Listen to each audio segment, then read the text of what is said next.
جو من چاہی زندگی گزار رہا ہے وہ منافق ہے، جو دنیا دار ہے وہ منافق ہے، جس کی منزل اللہ نہیں ہے وہ منافق ہے۔ زبان سے کہہ بھی دیا لا الہ تو کیا حاصل، دل و نگاہ جو مسلمان نہیں تو کچھ بھی نہیں۔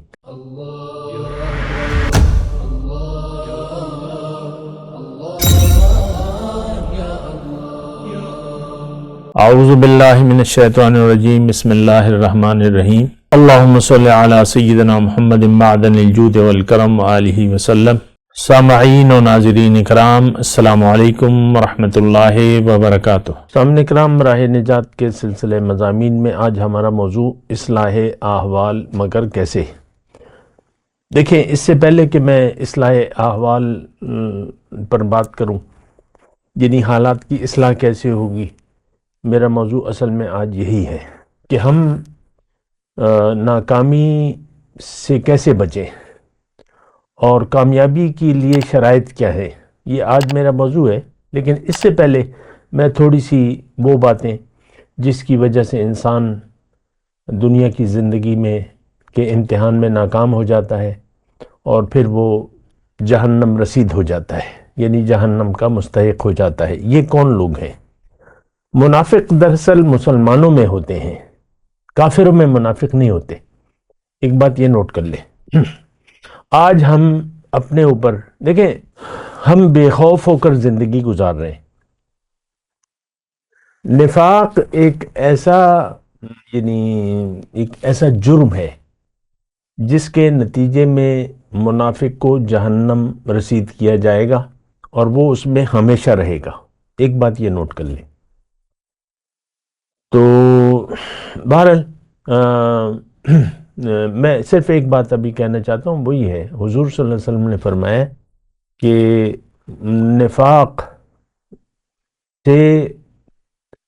نفاق کے بارے میں کوئی یعنی منافق جو ہے اس کو احساس نہیں ہوگا۔ ما امنہ الا منافق،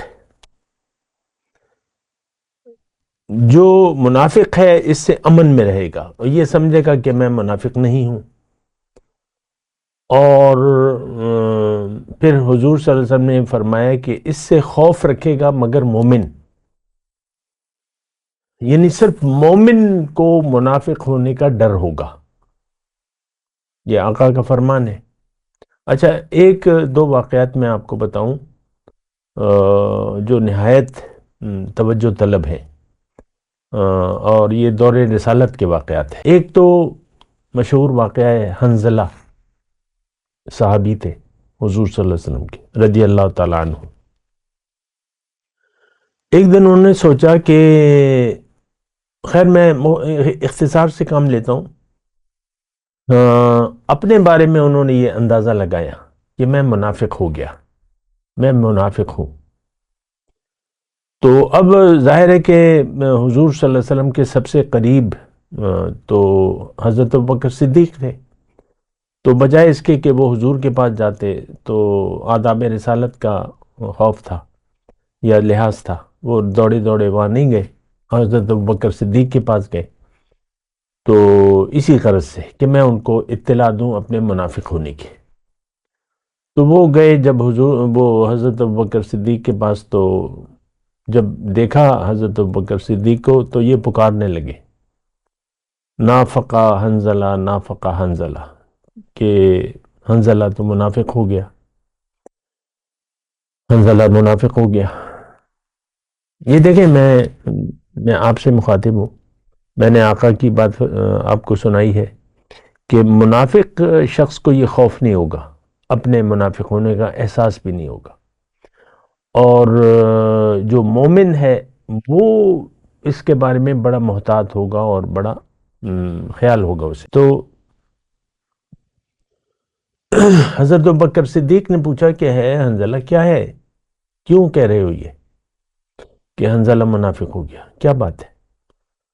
تو انہوں نے کہا کہ دیکھیں، ہم جب حضور صلی اللہ علیہ وسلم کے پاس بیٹھتے ہیں، ان کی صحبت میں، ان کی مجلس پہ، تو گویا کہ میں صرف مفہوم بیان کر رہا ہوں، گویا کہ ہم جنت و دوزخ کو دیکھ رہے ہیں اپنے سامنے، اتنا ایک کیفیت ہوتی ہے ہماری یقین کی.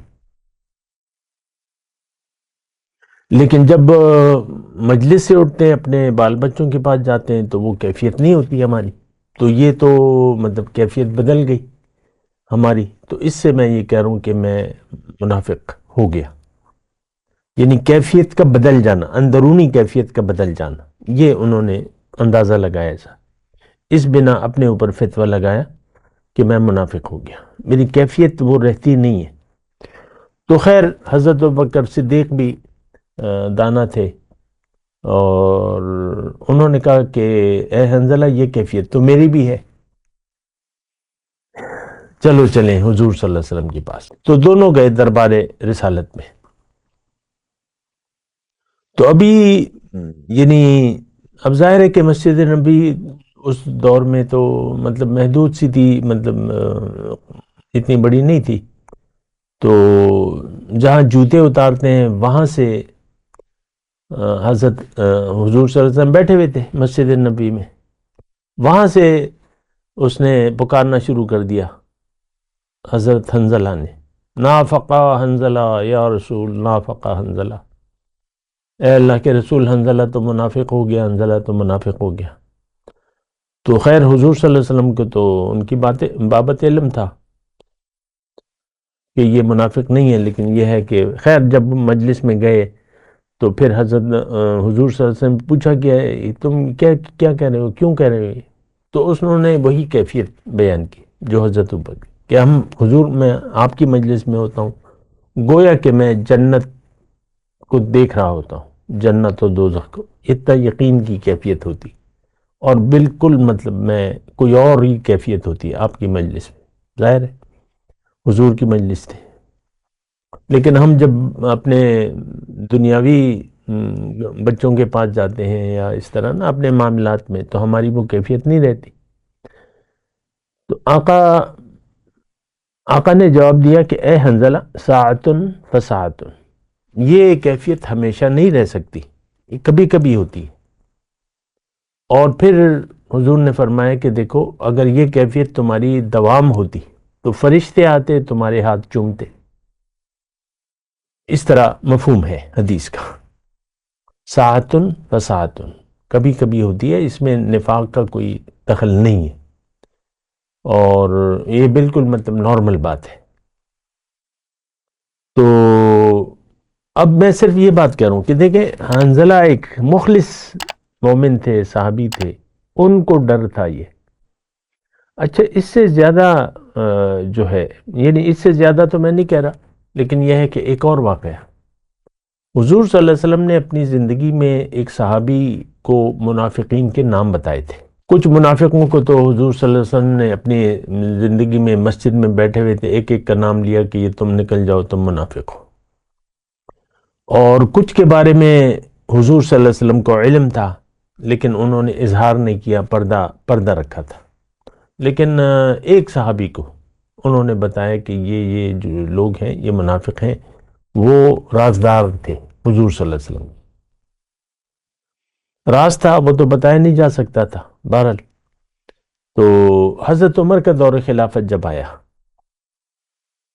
تو انہوں نے ایک دن حضرت حنظلہ نہیں، حضرت حنظلہ نہیں ہے، کوئی اور صحابی ہے، نام میرے یاد نہیں ہے، ان کو بلائے کہ دیکھو، ان سے کہا وہ رازدار رسول سے کہ دیکھو تم اللہ کے رسول کے رازدار ہو، تمہیں اللہ کے رسول نے چند نام بتائے ہیں، میں تم سے یہ نہیں کہہ رہا کہ وہ راز افشا کرو، بس یہ بتا دو مجھے کہ میرا نام اس فہرست میں ہے کہ نہیں.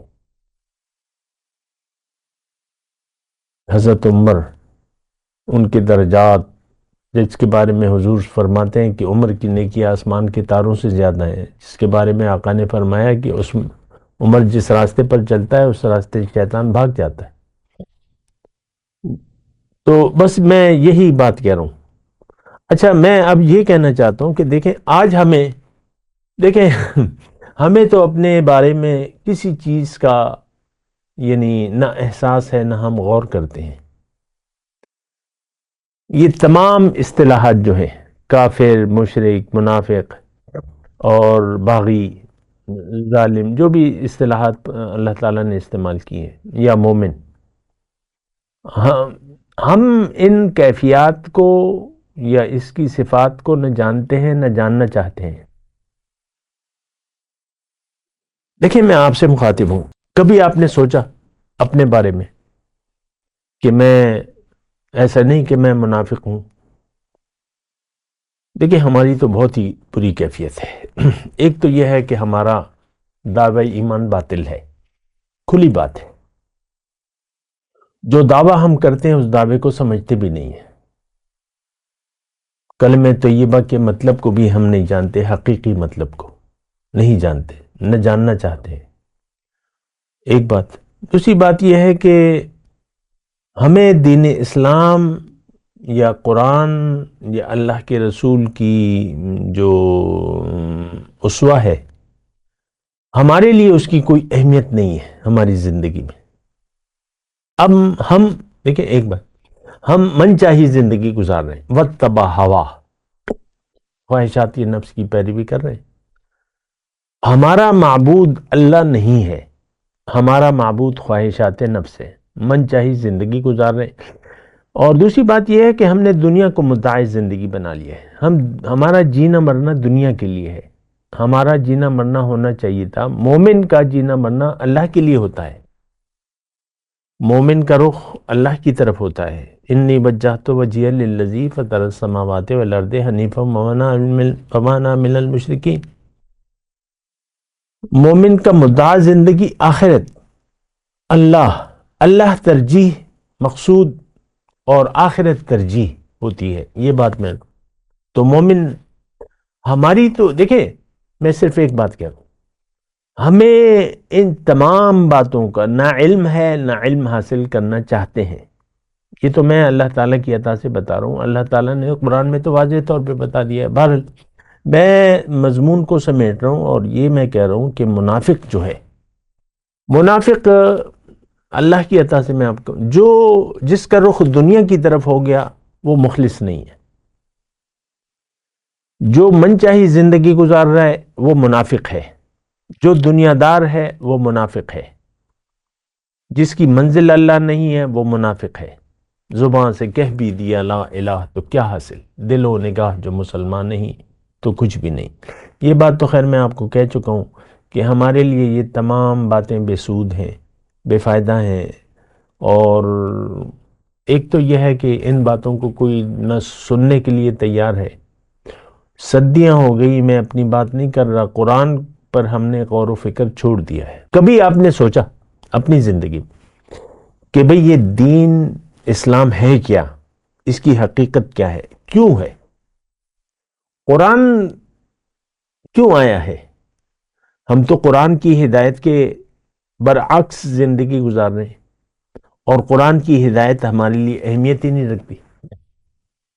پھر حضور صلی اللہ علیہ وسلم کا جو اسوہ ہے ہمارے لیے وہ اہمیت نہیں رکھتا، ہم تو منچاہی زندگی گزار رہے ہیں۔ دیکھیں ایک بات میں یہاں رک کے کہوں، دین دراصل طرز زندگی کا نام ہے، اور اس سے پہلے جو مقصد زندگی ہے اس کا نام دین ہے۔ اگر آپ کا مقصود دنیا ہے تو آپ نہ مومن ہیں، نہ بن سکتے ہیں، نہ اس کی اہلیت رکھتے ہیں۔ خیر وہ باتیں تو انشاءاللہ میں کروں گا، اصلاح احوال، مگر کیسے آج میرا موضوع ہے، میں آپ کو یہ مختصر بات بتا رہا ہوں۔ جو بھی دنیا دار ہے، مضمون کو میں آگے بڑھا، جو بھی دنیا دار ہے، جو اللہ والا نہیں ہے، جس کا رخ دنیا کی طرف ہے، جس کا جینا مرنا دنیا کے لیے، یہ ہم سب ہیں۔ آخرت ہمارے لیے اہمیت نہیں رکھتی، آخرت پر ہمارا یقین زیرو ہے، صفر ہے۔ یہ جو بھی میں منہ سے بات نکال رہا ہوں، جو بھی بات کہہ رہا ہوں، یہ میں اسی معاشرے کو دیکھتے ہوئے ایسا کہہ رہا ہوں، عام ہو یا خاص، چاہے اس ملک کا وزیر اعظم ہے اس وقت، 70 سال ہو گئے، جو بھی جن عہدوں پہ، بڑے عہدوں پہ کار کیا ہے، وہ کوئی مومن نہیں تھا اس پہ۔ اور گلی میں جھاڑو دینے والا جو خاکروب ہے وہ، اور اس کے مابین جو بھی کیٹیگریز ہیں، اے لیول او لیول جو بھی لیول ہے، سب دنیا دار لوگ ہیں، سب کا دیکھیں دین کو تو ہم جانتے بھی نہیں ہیں نہ جاننا چاہتے ہیں. یہ دو لفظ مجھے، میں دعوے سے کہہ رہا ہوں، دین کے بارے میں نہ ہم جانتے ہیں یعنی اس کی حقیقت، اور نہ جاننا چاہتے ہیں. اللہ، تو منافق دیکھیں حضور صلی اللہ علیہ وسلم کے دور رسالت میں مدینے میں جنگ احد میں 300 لوگ واپس چلے گئے تھے، حضور کا ساتھ چھوڑ دیا تھا. یہ کون تھے؟ یہ آج کل کے مسلمان تھے جنہوں نے آخرت کی نسبت دنیا کو پسند کر لیا تھا. مومن تو اپنی دنیا کو آخرت پر بیچ ڈالتا ہے. فَلْيُقَاتِلْ فِي سَبِيلِ اللَّهِ الَّذِينَ يَشْرُونَ الْحَيَاةَ الدُّنْيَا بِالْآخِرَةِ، اور کما قال.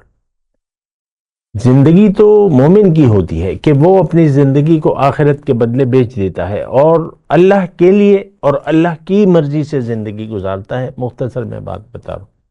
بہرحال اللہ تعالیٰ نے فرمایا سورہ نساء کی آیت نمبر 145 میں، ان المنافقین فی الدرک الاسفل من النار، بے شک منافق جو ہے جہنم کے سب سے نیچے طبقے میں جائیں گے، درک الاسفل. ولن تجد لہم نصیرا، اور تم کسی کو ان کا مددگار نہیں پاؤ گے. کیا مطلب؟ نہ اللہ مدد کرے گا اور نہ رسول ان کی شفاعت کریں گے، نہ اللہ بخشے گا انہیں. لن یغفر اللہ لہم، یہ بات میں اکثر کہتے رہتا ہوں، اور نہ رسول شفاعت کریں گے. لن تجد لہم نصیرا، کوئی مددگار نہیں ہوگا. دیکھیں آقا نے تو واضح طور پہ فرمایا کہ میرا امتی جو ہے، کل امتی یدخلون الجنت الا من ابا، ہر امتی میرا جنت میں جائے گا لیکن جس نے انکار کیا وہ نہیں جائے گا. اب انکار کرنے والے کون ہیں؟ صحابہ نے پوچھا. حضور نے فرمایا کہ جس نے میری اطاعت کی تو وہ میرا امتی ہے اور وہ جنتی ہے، اور جس نے اطاعت سے انکار کیا وہ میرا امتی نہیں ہے اور وہ جنت نہیں جا سکتا. یہ کون ہے آج امت مسلمہ؟ ہاں، تو الا الذین تابوا. اب آج کا موضوع اصلاح احوال، مگر کیسے؟ یعنی ہم کیسے سیدھے راستے پر آئیں، اصلاح احوال کیسے کریں؟ تو وہ اللہ تعالیٰ نے بتایا. دیکھیں جو اللہ کا فرمان ہے، جو اللہ تعالیٰ نے قرآن میں فرمایا ہے، یہ اٹل ہے، اٹل قانون ہے. اصل میں ہم اپنی جو گمان ہے، جیسے کہ ہمارا گمان ہے باطل کہ ہم مسلمان ہیں، مومن ہیں، اور ہمارا گمان یہ ہے کہ شفاعت ہوگی، بخشش ہوگی، شفاعت ہوگی. ہمارا گمان یہ ہے کہ دوزخ وہ ہے چند غوطے مار لیں گے اور پھر چلے جائیں گے، آخر کار گناہوں کی سزا. نہیں، ایسا کچھ بھی نہیں ہے. یہ ساری باتیں ہیں، یہ مومن گناہگاروں کے لیے ہیں، دنیا داروں کے لیے نہیں ہے. خیر، میں اپنے مضمون کی طرف. الا الذین تابوا واصلحوا، پہلے ترجمہ سن لیں تو پھر بات کو میں بڑھاؤں گا آگے. الا الذین تابوا، اصلاح احوال کیسے ہوگی؟ کہ جو ان میں سے تائب ہو جائیں. دیکھیں آیت نمبر 145 پھر 146 نمبر، یعنی یہ اصلاح کیسے ہوگی، بچیں گے کیسے ناکامی سے، جہنم میں داخلے سے؟ جو تائب ہو جائیں، یعنی رخ پھیر لیں اپنا، وہ مطلب بالکل اپنا رخ پھیر لیں. وَأَصْلَحُوا، اور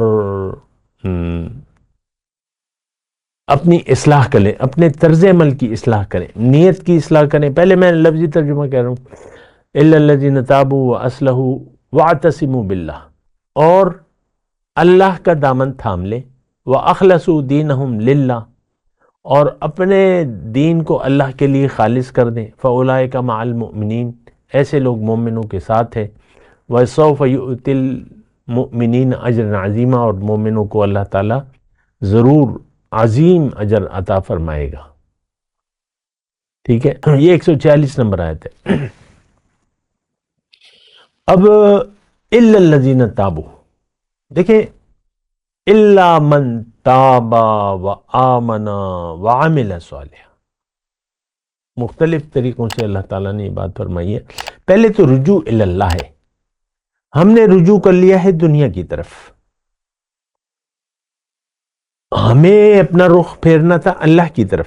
انی وجہت وجہی للذی فطر السماوات والارض حنیفا وما انا من، دیکھیں یہ آیات قرآنی جو ہے بڑی اہم ہوتی ہے، اہم ہیں. جو تائب نہیں ہوا وہ شرک میں ضرور جا پڑے گا، من چاہی زندگی گزارے گا. سیدھی سادی بات ہے، جو من چاہی زندگی گزار رہا ہے اس کا معبود خواہشات نفس ہے. ارائیت من اتخذ الہہ ہواہ افانت تکون علیہ وکیلا، کیا دیکھا ہے آپ نے اس شخص کو جس نے اپنی خواہشات نفس کو اپنا معبود بنا لیا ہے؟ کیا آپ اس کی کوئی ذمہ داری لے سکتے ہیں؟ یعنی نہیں. یہ ان کی مثال جانوروں کی سی ہے، بلکہ جانوروں سے بھی بدتر. تو رخ پھیرنا، اب یہ دیکھیں سارا دار و مدار آپ کی نیت پر ہے. نیت اگر آپ کی دنیا کی ہو گئی تو آپ کا رخ دنیا ہی کی طرف ہوگا. میں چھوٹی چھوٹی باتیں اللہ کی عطا سے بتا رہا ہوں آپ کو، آپ اس پر غور کریں. میں یہ بات آپ سے مخاطب ہو کے کہہ رہا ہوں، آپ میرے مخاطب ہیں. جب تک آپ کی نیت دنیا میں زندگی گزارنے کی دنیا ہے، آپ رجوع کر نہیں سکتے. آپ دیکھیں آپ کے نزدیک اہمیت جو ہے وہ تو دنیا کی زندگی ہے، تو آپ کا رخ تو دنیا کی طرف ہوگا، آپ کی ساری جد و جہد تو دنیا کے لیے ہوگی. دیکھیں بڑی آسان بات ہے. منافق اللہ کی یاد سے غافل ہوتا ہے اور دنیا کی یاد سے اس کا دل آباد ہوتا ہے. اس کے لیے دنیا کی زندگی اہم ہوتی ہے. میدان احد سے 300 لوگ جو حضور صلی اللہ علیہ وسلم کا ساتھ چھوڑ کے چلے گئے، ان کے لیے دنیا کی زندگی اہمیت تھی. ابن ابی نے کہا یہ تو قتل ہے، یہ تو جنگ نہیں ہے، چھوڑ دیں اس کو. تو یہ میں کہہ رہا ہوں کہ تابہ نیت بدلنی ہے ہم نے. میں یہ نہیں کہہ رہا، بلکہ اللہ کا بھی یہ منشا نہیں ہے کہ آپ ترک دنیا کر دیں. ترک دنیا اسلام میں نہیں ہے. یہ ایک بات نوٹ کر لیں، ہماری سمجھ میں نہیں آتی. اکثر میری باتوں سے لوگ غلط اندازہ لگاتے ہیں کہ میں دنیا کے ترک کی بات کر رہا ہوں. نہیں، دنیا کا استعمال صحیح نیت کے ساتھ، بس مختصر بات. تابو و اصلحو، آپ نے پہلے اپنی نیت بدلنی ہوگی. میں تفصیلات کر چکا ہوں، پھر بھی آ جائیں گی. نیت بدلنی ہوگی اور اپنے اصلاح احوال کرنی ہوگی، اپنے عمل کو درست کرنا ہوگا. یہ دیکھیں یہ ساری باتیں تابو و اصلحو واعتصموا باللہ و اخلصوا دینہم للہ، 4 باتیں ہیں، انداز مختلف ہیں، بات ایک ہے. انداز مختلف ہے اور ہر بات میں ایک الگ پیغام ہے، لیکن بات ایک ہے. تابو و اصلحو، توبہ کرنا یا رجوع کرنا اور اپنی اصلاح کرنا نیت کی، اور اللہ کے ساتھ اللہ کا دامن تھام لے. وَاعْتَصِمُوا بِحَبْلِ اللَّهِ جَمِيعًا، دوسری جگہ یہ تفصیل ہے تھوڑی کہ اللہ کی رسی کو مضبوطی سے تھام لو. یہاں ہے وَاعْتَصِمُوا بِاللَّهِ، اللہ سے جڑ جائیں، اللہ کو اپنا رب اور معبود واحد تسلیم کر لیں. یہ مطلب ہے صرف اللہ کو پکاریں، اللہ کے سامنے، اللہ کے حکم کے سامنے سر جھکائیں. وَأَخْلَصُوا دِينَهُمْ لِلَّهِ، اور زندگی کو اللہ کے لیے خاص کر دیں. یہاں ہے دینہم للہ، یعنی دین کا مطلب زندگی ہے، طرز زندگی. اسلام ایک طرز زندگی ہے. اخلصو دین، دیکھیں اس وقت ہم نے، میں آج کی بات کر رہا ہوں، ہم نے اپنا زندگی کو دنیا کے لیے مختص کر دیا ہے. یہ میں یہ میری بیوی، یہ میرا شوہر، یہ میرے بچے، اور یہ میرا عہدہ، اور یہ میری نوکری، اور یہ میرا کاروبار. اللہ. تو یہ بات تو یعنی بہت زیادہ جو ہے پریشان کن ہے. اخلصوا دینہم للہ، زندگی اللہ کے لیے خاص کر دے. ہم نے زندگی خاص کی ہے دنیا کے لیے. میں آسان الفاظ میں حتی الامکان کوشش کر رہا ہوں کہ آسان الفاظ میں ہم نے دنیا کے لیے، ہم مخلص ہیں اپنے ظاہری فائدوں تک، کنجوس بنے ہوئے ہیں، مال و جان کو اللہ کی راہ میں قربان کرنے کے لیے بھی تیار نہیں ہے. جو کچھ کر رہے ہیں وہ ایک بوجھ ہے یا ایک عادت ہے.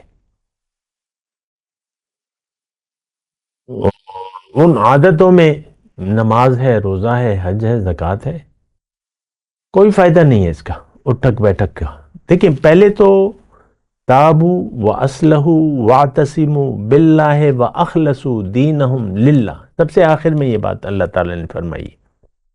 بات ایک ہی ہے کہ تم زندگی اللہ کے لیے گزارو، زندگی اللہ کے لیے خاص کر دو. ان صلاتی و نسکی و محیایا و مماتی للہ رب العالمین.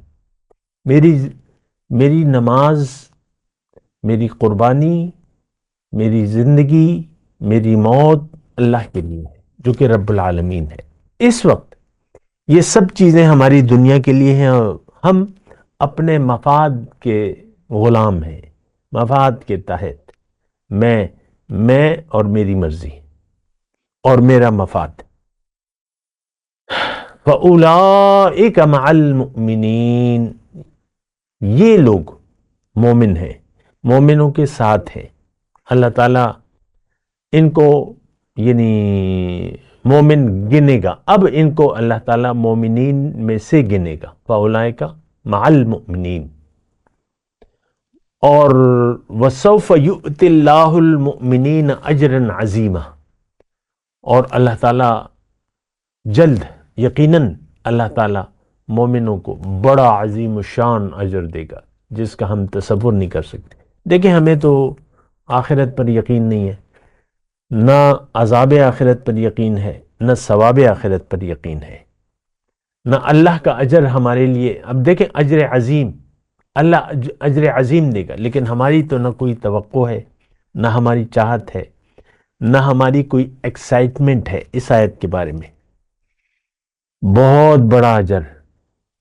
اب وہ اجر جتنا ہے تو اس کا تو اس وقت ہم تصور بھی نہیں کر سکتے، لیکن اللہ تعالیٰ فرما رہا ہے.